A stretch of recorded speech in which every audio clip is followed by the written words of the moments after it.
How's it guys, this is Dayvy FPL and welcome back to another Fantasy Premier League video here on my channel. Now this video is going to be the kind of Q&A/tips video that's become a weekly occurrence on this channel. It's where I asked over on Twitter for any questions or just general things you guys wanted me to talk about for the upcoming game week, and once again you guys have replied with some very good questions. Hopefully I'm going to be covering all of them in the video, and as usual apologies if I don't get to your question. The main theme of this video is going to be kind of how to win your mini leagues, whether that be if you're challenging at the top for that top spot, or even if you're already in the lead and you kind of just want to retain the title. Could help a little bit if maybe you're a little bit down in the ranks and want to just kind of get some differential points in the end to kind of boost your overall rank and your mini league finishes as high as possible. I firstly just want to say I don't really know how I'm going to be sounding in this video. I'm either going to be absolutely ecstatic or I'm going to sound very tired. That's after the Liverpool comeback last night, so a little bit tired after the festivities last night, but I'm happy in the end. So I just don't really know how I'm going to be sounding in this video, but hopefully it's not too bad and it's still enjoyable to listen to. So the Game Week 38 preview was released on Tuesday afternoon, so if you have not watched it already, I recommend you go watch it. It covers basically what I'm thinking about my team in specific and my transfer thoughts, so hopefully it's quite useful and offers some insight. I'll leave a link in the description below, and I'll also leave a card on the video, so I recommend going and checking that video out either before you watch this one or afterwards, or whenever you want. So the first question is not even a question that I'm answering, it's a question that I'm asking you guys. So it's basically, as you know, there's a football break coming up as there's no World Cup, and as a YouTuber, I don't really know what to produce over this break, as there's not going to be much FPL content, and I don't really want to start the Fantasy Premier League videos too soon, as I think they're a little bit redundant. I'm sure some people will be creating content so you can go watch them, but in terms of other content and other ideas, I'm kind of a little bit stumped, so I'd really appreciate it if you guys gave me some suggestions, and hopefully I can use some of them. But yeah, so anything that you want me to cover, maybe if it's other games or FIFA or something like that, or just general footballing videos, I'd be really interested in making those maybe. And as I'm approaching my exams relatively soon, I will be having a nice holiday to hopefully be creating tons of content. So I'd appreciate any suggestions down below, guys. Thanks. So one of the first questions was basically the best options in each position for this last game week. So I've narrowed it down to a couple of choices. These are relatively safe choices in my opinion, so this is kind of aiming for those of you who are looking to bring a player in and kind of want some guaranteed points. Obviously in FPL there's no such thing as guaranteed points, but these are players that have some nice fixtures and usually are playing at home, so I'm backing them to get any points. The first players are the goalkeepers. I've gone for Ben Foster or Dubravka. Newcastle and Watford don't have the best fixtures, but they do have some nice home form for Watford defensively, and Newcastle are playing Fulham, so I can back them to maybe get a clean sheet there. And both teams have been semi-okay defensively. I know they haven't been that great, but I'm backing them to get some points, and these two keepers always seem to get relative amount of save points, so hoping for some returns for them if you're looking to bring them in. In terms of defenders, I've gone for Valerie, Digne and Walker. Valerie is just super cheap, and obviously Southampton have that Huddersfield fixture at home, backing them to get a result against Huddersfield and hopefully some clean sheet points. The other thing is Valerie is sometimes playing quite advanced as a wing back, so could even offer some assist or attacking returns there.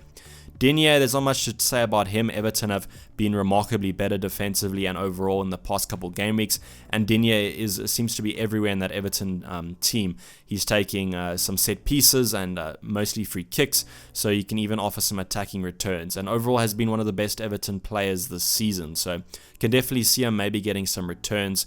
I know their fixture is not the best against Spurs, but Spurs should be a little bit tired from the Champions League, and Spurs don't really have much to play for, so can see Everton going to the new London Stadium and getting a return there.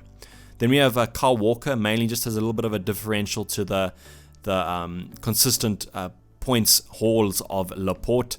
Just saying this as Walker offers a little bit more attacking threat than Laporte. Recently hasn't been that way actually. Laporte's been getting quite a few bonus points and assists, but just going for a little bit of a differential pick to the usual Laporte pick with Kyle Walker.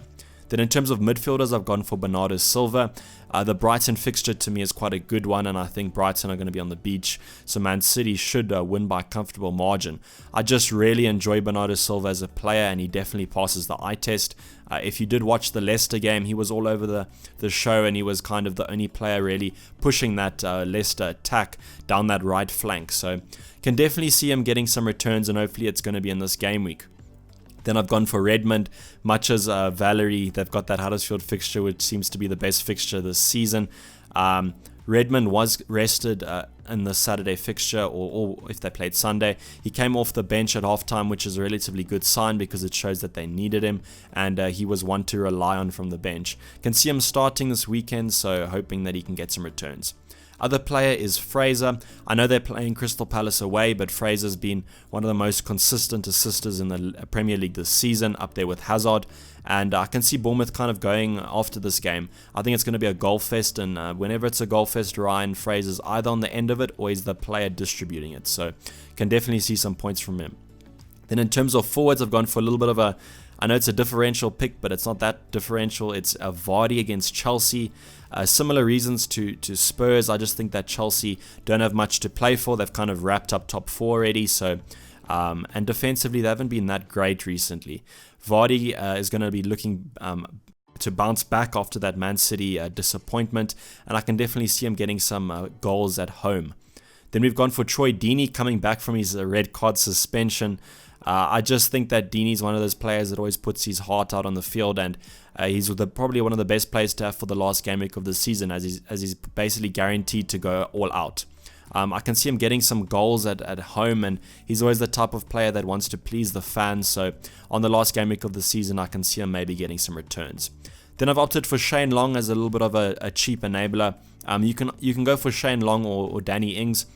I just personally prefer Shane Long as he's got the better form and seems to be a little bit more fit than Danny Ings at the current moment. I can see him hopefully starting if Danny Ings doesn't start, and he's been leading the line quite well for Southampton, and as I said, his form is pretty remarkable, so can definitely see him getting some returns against Huddersfield. So hopefully this has kind of given you guys some options of players to bring in and who to look for. Even if you may be considering not playing one of these players and keeping them on the bench, hopefully this changes your mind. Then we're going to go into captaincy slash triple captaincy options. At the top, I've gone for the differentials, Nathan Redmond or Shane Long. 100% differentials. They might be captained by a couple percent, but not by much. So hopefully he can get some, or they can get some returns for you guys if you're looking to captain them. I'd only probably consider captaining them if I was far behind in a mini league and needed to catch up some space. Then we've gone for Sergio Aguero or Raheem Sterling, who I think will be the most popular captaincy picks this game week. Brighton away is not the best fixture, but to me it's probably one of the best fixtures out of the fixture list. Sergio Aguero is going to be chasing that golden boot, so can definitely back him to get a goal. And Raheem Sterling has been relatively quiet over the coming weeks, so I'm sure he'll be looking to bounce back into form. If I had to choose between one of them, I would pick Sergio Aguero, just because, as I said, chasing the golden boot and always gets on the end of Man City crosses and moves. Then we've got Sadio Mane and Mohamed Salah, who both are playing at home against Wolves. Mohamed Salah is currently leading the golden boot race, so can see him hopefully getting some returns there and keeping up with that record. Sadio Mane has just played the Champions League fixture, so could be some rotation there, but I think that with the Champions League final being so far ahead, can definitely see him getting some minutes and hopefully a goal. Then I just want to talk about Champions League rotation. I know it's been a common occurrence in these Q&A videos, but it's just something we have to deal with and talk about. So Liverpool played last night against Barcelona and ended up turning that 3-0 deficit into a 4-3 aggregate win. And then Spurs play tonight. I'm having to record this video before the Spurs fixture, unfortunately, but I think it's quite predictable about what Spurs are going to be doing. They're going to be throwing everything and the kitchen sink at it tonight, and I expect all the main players to be playing. In terms of rotation for the final, I don't think there's going to be much. The final is at the beginning of June, so basically a month's time, so I can see both teams kind of going strong for the last game of the season. I think that Spurs and Liverpool will play strong teams as they are playing at home. I think Spurs, there might be some rotation there just due to the fact that they've basically wrapped up top 4. I know Arsenal could challenge them, but the goal difference of 8 goals is quite a lot, so can definitely see Spurs already having wrapped up the top 4 space, maybe offering some rotation in terms of players like maybe Trippier or that kind of thing, but I think players like Eriksen should be safe. In terms of Liverpool, there have been some injuries. Obviously, Robertson was subbed at half-time last night due to that knock that he picked up. So just monitor the situation there, and I'd definitely hold your transfers till the press conferences, as anything can happen in these last couple of days, and you don't really want to have a player that could pick up a knock in training, and I definitely don't think a club's going to be risking him, especially in the last game week of the season. Now, I just want to talk about Manchester United options, because it's a little bit of a controversial topic as they are looking absolutely terrible in terms of form. I just think that if you have to take a punt on a team, I would do it on Manchester United.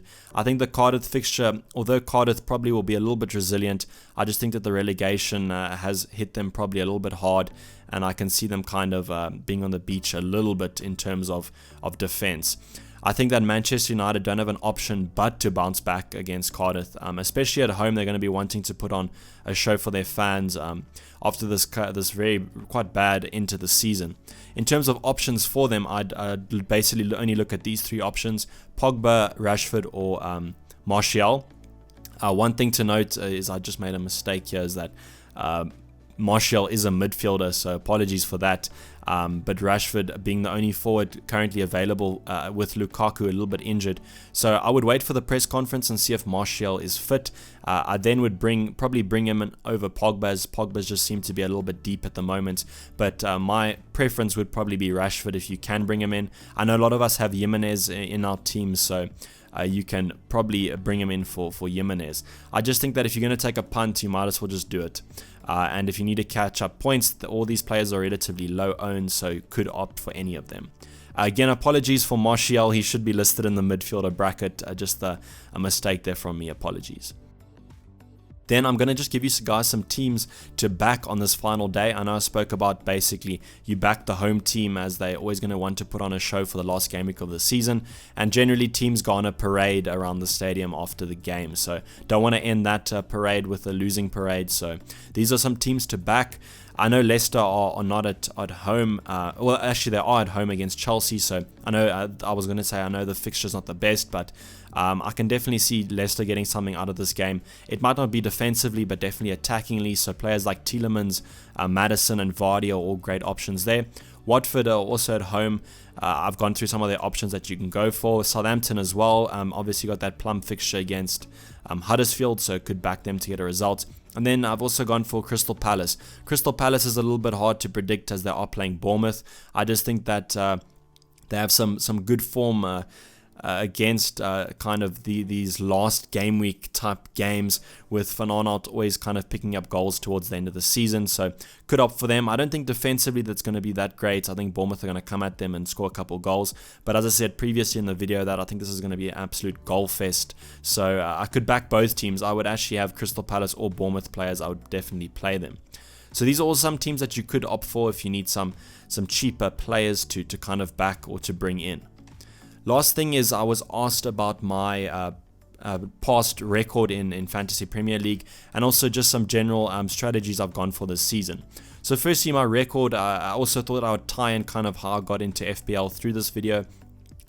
So my first season was the 2016/17 season. I ended up starting due to seeing my friend play the game, and actually there was a league he was in a league of some of my high school mates, so decided to join in. I joined in around game week 8, I think, and I actually ended up winning that mini league. So I thought to myself, if I started in the 8th game week, having missed out on those previous points, and I ended up still winning, I might be a little bit decent at this game. So I ended up finishing in like the 700 K mark, actually more closer to the 800k mark, but I kind of let myself with this one because I let myself have this one because of the late start to the season. Then in 2017/18, I managed to take the season a little bit more seriously, and I finished on the 65k mark. As I said, took the season a little bit more seriously. Then obviously this season I've taken it a lot more seriously, and I've put a lot of analysis and time into the season, and I'm just hoping to finish around the same place I am currently in the overall ranks. Then I was asked about strategies that I've kind of gone for this season, and I've kind of gone for fixtures over form. I think you've seen that in this video by me kind of taking a punt on Manchester United, who are in the most terrible form, but I've always kind of gone for fixtures. It's kind of been a little bit of a mixture. I think it's a little bit naive to say that I've just gone for fixtures, as a player would not even be on my radar if it wasn't for their form. I'm saying that as you're not going to be favoring a player who's been in absolute dreadful form and not scoring any goals, and then suddenly they have some nice fixtures and you're going to back them.